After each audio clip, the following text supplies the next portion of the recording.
So look, Mexico City is one of our favorite places in the world. The food, incredible. The culture, beautiful. The energy, chaotic. Always in the best ways. But this place can definitely humble you if you show up unprepared. So these are the lessons we learned and things we've seen other tourists do. And laughed about later. At ourselves, of course, not at other people. Not to be preachy, but to help you skip the awkward moments and go straight to the good stuff. Whether it's your first time here and you're already planning a return trip like we did, this city deserves your curiosity, your respect, and maybe a little prep work. So grab a taco, or like 4, and let's get into it. For starters, don't overstay your welcome as a tourist.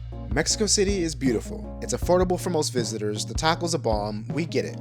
But some visitors fall in love and forget to leave. We've been guilty of wanting to do the exact same thing ourselves. Or worse, they move in, call themselves expats, never immigrants, funny how that works.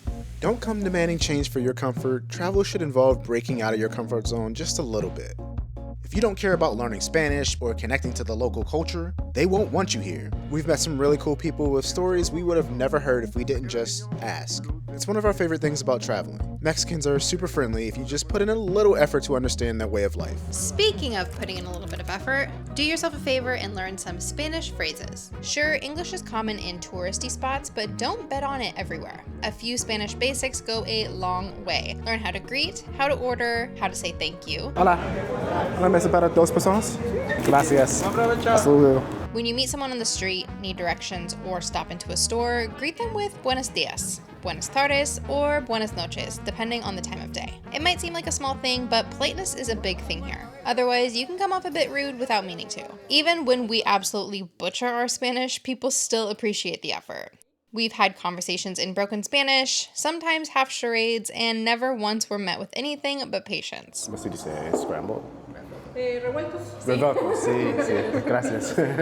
Learning a new language is humbling, hilarious, and really hard. But we're making the effort. Series en la semana. Vemos. Yo llego a tiempo al trabajo todos los días, porque yo trabajo en mi casa.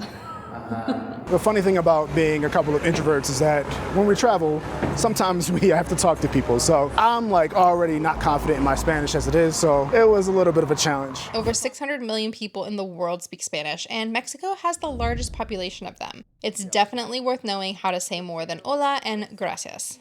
When we first got here, we just barely knew enough of the basics to get around, and even that was helpful. Real quick, a word from a couple of fake scientists who know a thing or two about clothes. We studied this for months. It doesn't make any sense. Unbound merino is anti-odor, dries fast, regulates temperature, and doesn't wrinkle. But how, doctor? It's wool science. Keeps you dry and keeps you not smelly. It's amazing. Look, I've been wearing this shirt for weeks and it doesn't stink. You're right. It doesn't stink. And you normally do. No offense, doctor. We need to test this in the field. Unbound Merino is perfect for travelers like us. When you live out of a backpack, packing smart matters. You've only got room for a few outfits, so they better last. Regular clothes wear out fast, but Unbound Merino stays fresh, works in any climate, and lets us travel lighter without smelling like socks and sweat. Okay, forget the science for a second. These clothes just do the job. We've worn them everywhere from sweaty hikes to just casually strolling around town, and they're still holding up like champs. We stopped asking how. We just wear them now. For science. For science. Click the link in the description to get 10% off of your first order and start wearing Unbound Merino today. The street food. Round 2. We get it. Street food feels risky. You don't want to risk your entire trip on a questionable meat choice. But those folding tables and plastic stools, that's where the magic happens. We once met a local at a tiny taco cart who told us exactly how to order campechano with whole grilled onions. That taco changed our lives. No exaggeration. If a taco is good enough, I don't care if it was made with hands, feet, or elbows. Okay, maybe not feet. Some of the best meals in Ciudad de Mexico cost less than a bottle of water at the airport. Less than $1 even. Just the best. These are the best tacos in Mexico City. I'll die on that hill. So yes, check your gut. But don't miss out on the soul of the city because you were scared of a paper plate and some street side grill. And we've got a whole video dedicated to finding decent tacos just to help you out. Because yeah, it can be overwhelming out here, so if you're not sure where to start, here's our cheat sheet. Al pastor, suadero, campechano, longaniza, these are your go-tos. You really can't go wrong with any of these. Go to where the locals go. Eat standing up, get messy, smell like grilled meat. And speaking of tacos, don't expect cheese and sour cream. This is not Tex-Mex, y'all. Street tacos here are beautifully simple. Meat, tortilla, maybe some onions, lime, or salsa. That's it. Let the flavors do their thing. And you know, don't be afraid to try something to push you a little bit. Scorpion-infused mezcal. Yep, we're gonna drink that. I know this one seems obvious, but yes, it's generally not safe to drink the tap water in most places in Mexico, including Mexico City. And that's not a dig, it's just a fact of the infrastructure. Brushing your teeth with tap water is generally fine for most people, and we've had no problems there. They say the same goes for coffee, but Sarah got sick the first week in Merida using the tap water to make it, so take that one with a grain of salt. Most restaurants and cafes use filtered water for cooking and ice, and we've never had any issues there either. This is what we do instead. For starters, buy bottled water from an OXXO or 7-Eleven. If you're buying bottled water from a street vendor or a local corner store, check the seal. No joke, we once got sick from rebottled water that was filled with tap. And worse, we kept drinking it for days thinking it was helping. So yeah, be smarter than us. And don't let your Mexico memories include bonding with a toilet in your Airbnb. Don't skip the tip. In some countries, tipping is optional or even frowned upon, but not here. At restaurants, aim for 10 to 15%. And it's not just exclusive to restaurants. If you're enjoying affordable travel, don't cheap out on gratitude. Speaking of money, don't stress about bringing a ton of pesos with you ahead of time. You'll find ATMs everywhere in Mexico City. A few quick tips though. Use ATMs inside banks or well-lit buildings. Decline the conversion rate if prompted. Your bank at home will likely give you a better option. Avoid airport ATMs if possible. The fees are usually higher and the exchange rate's even worse. Won't save you a ton, but it will help you save money. Don't underestimate the traffic. Mexico City traffic is a lot.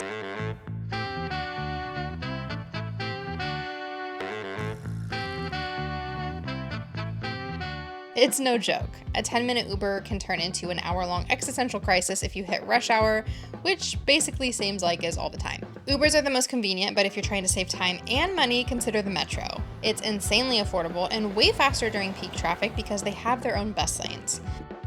That said, if it's your first time, bring a friend who knows what they're doing. We rode it with our friend Octavio, and we're not saying we'd be stuck without him, but there's a good chance we would be. Don't assume it's always hot. Mexico City is high in elevation, over 7,000 feet above sea level. So yeah, the sun shows up, but so do chilly nights and afternoon downpours, especially in the spring and summer. There is a literal hailstorm happening right now. We were here in May and it rained every afternoon like clockwork. So maybe pack some layers or bring an umbrella, or be damp. It's your choice, I'm not judging. Alright, quick PSA.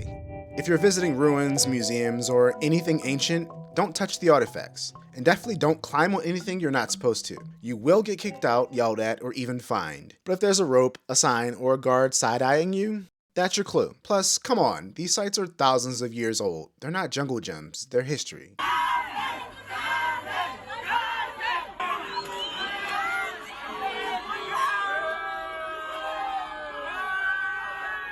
Get outside the tourist bubble. We love Roma Norte and La Condesa too. They're beautiful, full of cafes and gorgeous parks, but Mexico City is massive. Chapultepec Park, for instance, is twice the size of Central Park in New York. Just to the south of the city, there's a freaking cable car that glides over neighborhoods with murals on the rooftops and mountain views in the distance. It's arguably the longest public transportation cable car in the world, and a lot of people don't even know it's here.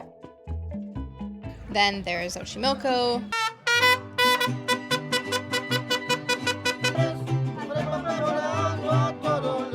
Coyoacan, San Angel, each with its own rhythm and soul. Get out there. Mexico City rewards the curious. We're not gonna get into the whole is Mexico City safe debate. Short answer, it's as safe as anywhere else if you travel smart. Yes, there's crime, yes, the cartel exists, but if you stick to busy areas, avoid wandering around solo at night, and do a little research on neighborhoods to avoid, you'll be just fine. Don't go looking for trouble, and chances are trouble won't come looking for you. Are there incidents to smart travelers? Of course, but they're the exception, not the rule. We've felt incredibly safe here, and so have thousands of other travelers. Be smart, be aware, and don't let fear be on your itinerary. Sadly, this is our last video from Mexico, at least for now. It's hard to put into words just how much this country has meant to us. We're not perfect travelers, we mess things up, we ask dumb questions, we get lost. We tried ordering in Spanish. Luckily, our waiter does speak English, so he was able to kind of help us through. If you've ever been to Ciudad de Mexico and learned a lesson the hard way, share it in the comments. How about your fellow taco seekers? A final point, travel well, eat tacos, and don't be a jerk. With that, nos vemos en el próximo video.